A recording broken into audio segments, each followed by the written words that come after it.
Welcome to the channel. My name is Matthias. Today we're back with Avengers, a Children's Crusade. We're going to cover issues 7 through 9, which I totally thought this was written by Brian Michael Bendis, but nope, I was totally wrong. It is a story by Alan Heinberg. And I have to say that rereading this story, man, there's a lot of stuff that just doesn't make any sense. So without further ado, let's get into the first issue. So things start off with Scarlet Witch giving Richter back his powers.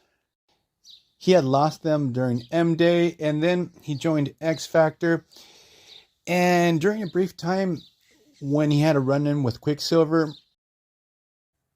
he had sort of regained his powers because he was in contact with the Tyrogen crystals that Quicksilver had stolen from the Inhumans. So this is going down at X-Factor's home office. We got the Young Avengers. We got the whole X-Factor team present too. And when all of a sudden, all the X-Men and the Avengers arrive, we have everyone freaking out and on high alert because we have the return of the Scarlet Witch. And immediately we get this conflict between the Avengers and the X-Men because both teams want to take her in and judge her for her crimes. Because the Scarlet Witch is responsible for the death of 4 or 5 Avengers when she had her meltdown. But she's also responsible for M-Day, which pretty much eliminated the powers to most of Marvel's mutants.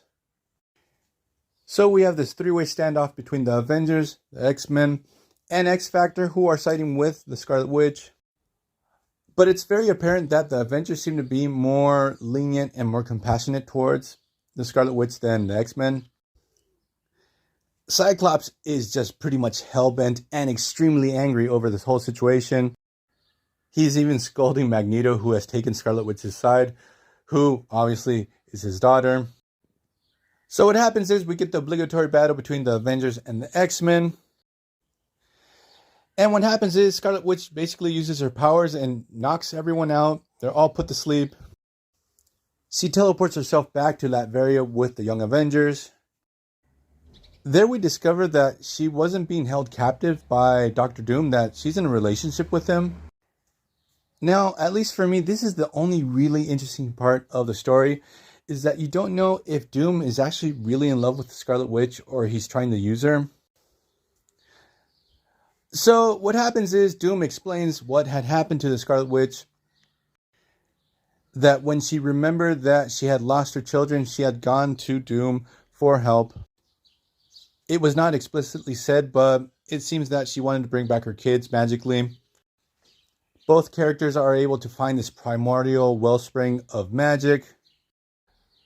Just in case for those who don't know, Dr. Doom is a very accomplished sorcerer. He's pretty much on par with Doctor Strange. So what happens is Dr. Doom is able to tap into the power of this wellspring. Scarlet Witch becomes like the conduit to it. The thing is that she could not deal with so much power. This pushes her over the edge. And after this is when she goes back to the Avengers Mansion and kills Ant-Man, Vision, Hawkeye, Jack of Hearts in the Avengers Disassembled debacle. Also, it's explained after M-Day she had amnesia, so that was very convenient. That's why she disappeared for such a long time. Doom had found her and brought her in.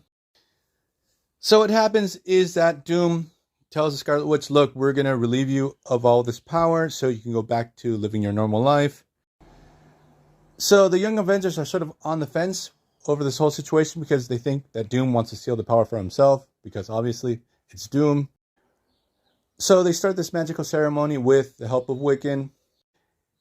And all of a sudden Patriot tries to stop it by shooting an arrow that hits Wanda in the stomach, which seems to be pretty effective. Now, the funny thing is that Wiccan never again tells Patriot, hey, you shot my mother in the stomach with an arrow.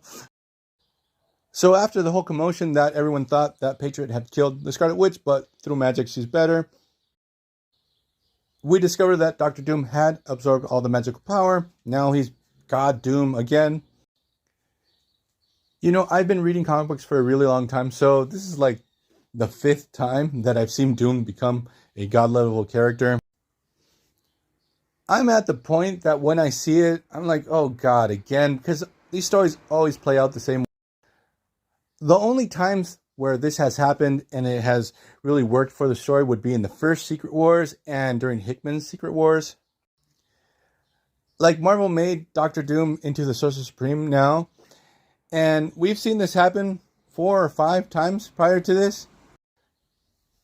We've even had the Doom above all, who is an interesting character and much more powerful compared to the 616 Doom that we have now.